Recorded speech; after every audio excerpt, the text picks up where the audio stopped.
chicken. Oh, it's a big one. Wow, look at that. What a size. It's like a turkey. That's no. We have been awarded the best farm shop butchers in the country twice. That's good. So not even any giblets? No, nothing. Oh, right. So we know exactly where it's come from. Yeah. Then. That's brilliant. Something So this got a comes- bit more taste with it. Complete with slugs. All right. Wonderful. Well, I So tried that's- to get It's the not slugs. cabbage without a slug in it. My carrots is over there. The carrots over there. Anyway. And we've got some potatoes that we dug up in August or September, probably Right, September, and stored them in the house. So, what, chicken hot pot with carrots and cabbage? So can you take that over there and give it a wash? So we thought the cabbage wouldn't go in the hot pot. So No, the cabbage separate and with the Can't feel carrots. sorry for the chicken, can I? Cook those first.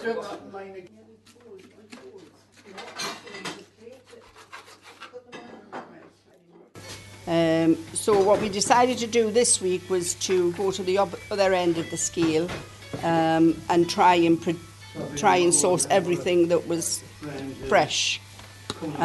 So we're making a chicken hot pot. They're frying the chicken off. These are the vegetables. We're having cabbage and carrots with our chicken hot pot. And once that's all fried off, it'll all be put together and put in the oven to cook.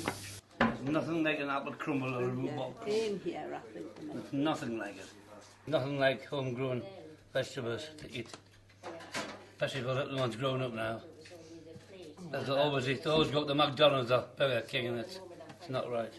What about those apples? They'd probably be nice. First time I just put it in the oven. I always do it in the oven. But they're probably a dessert apple, aren't Now I put it in the tin foil. Lovely taste. But you couldn't cook them. they? And now I need 225 grams of...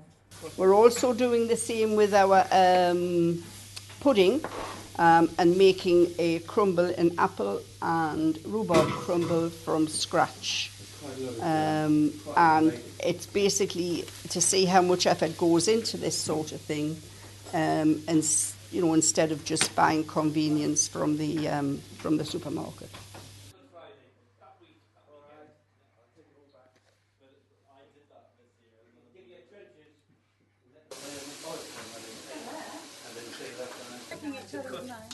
Sorry. All the veg and everything's come from allotments and stuff like that, homegrown. Obviously it's fresher and a lot tastier. And, you know, so hopefully this will be a success as far as that's concerned. I mean, they say, you know, people buy convenience foods because it's cheaper. Well, it's not always that case, is it? Growing the food, taking it out and then peel it and cook it and then eating it. It's so lovely. Yeah. Oh, And I this- really enjoy doing the allotments. I mean, you get the good tasty vegetables from it and you get the taste of vegetables that's different from the normal because you can grow different kinds of seeds. Yes. So you're growing slightly more unusual types of carrots and things like that.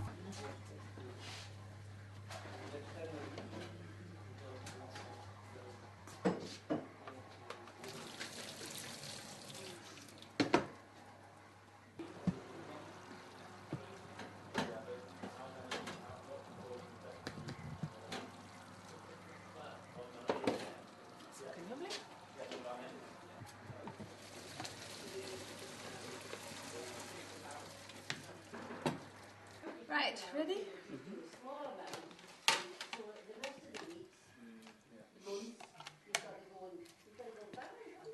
Oh, huge lumps of chicken now. Bit of potato. Right, if people want more, they can get more. There's some forks there, look on that side.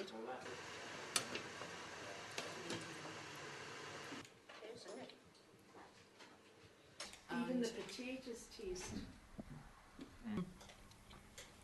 Chicken just melts in your There's mouth. no comparison, really, is there? You know, to what we had last week. Chicken hot pot was gorgeous. I really liked it. The chicken was juicy and had lots of texture and kind of melted in your mouth. And there was lots of it. All fish. There were bigger pieces, which was very good, and it crumbled up. You know, you had to quickly get it into your mouth because it was going to break off. So it was very nice and tasty.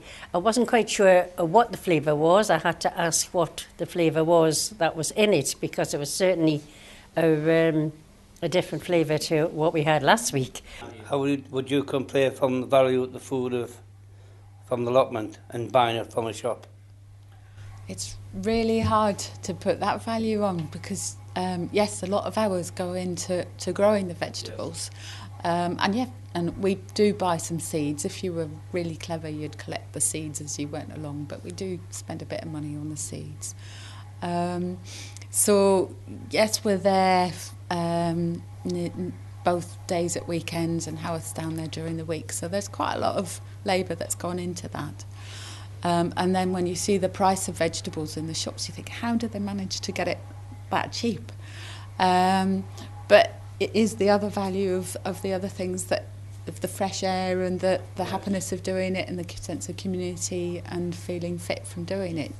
Young parents with children at school will go for the quickness, go for some. They will not read, they will not travel, they'll not have cars and all that to travel all around to different places to get the best chicken or the best homemade fruit and veg and things like that. They will just go to the corner shop, or they will just go to the local superstore to get it so that they've got it in and ready. They will not go, and I think the majority of people will be like that. If you've got money, or you've got a car, and you've got the time, the older people, yes, I would think they are now start thinking about what is good for them. Maybe a bit late for some of us, but I think that's what, I think a lot of older ones will be starting to think of things like that, and they could go that way because they've got the time to look and do it. What the answer is, I don't really know. But that's what, well, you're looking at something that's, fresh and nutritious and that, but easy to cook, basically, isn't it? Easy to get at. A lot of the food that is that you can buy in supermarkets, there will have been an enormous amount of scientific effort gone into producing those foods and obeying the regulations and all this kind of thing. On the other hand, there are people around who are doing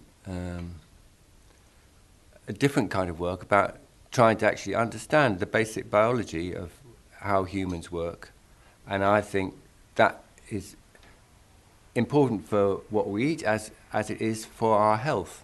And I think it's trying to find the way between those two. What are the pressures that come to driving things in particular directions from in either of those cases, either side. But to say, to be anti the scientists, I think is not not really the right direction.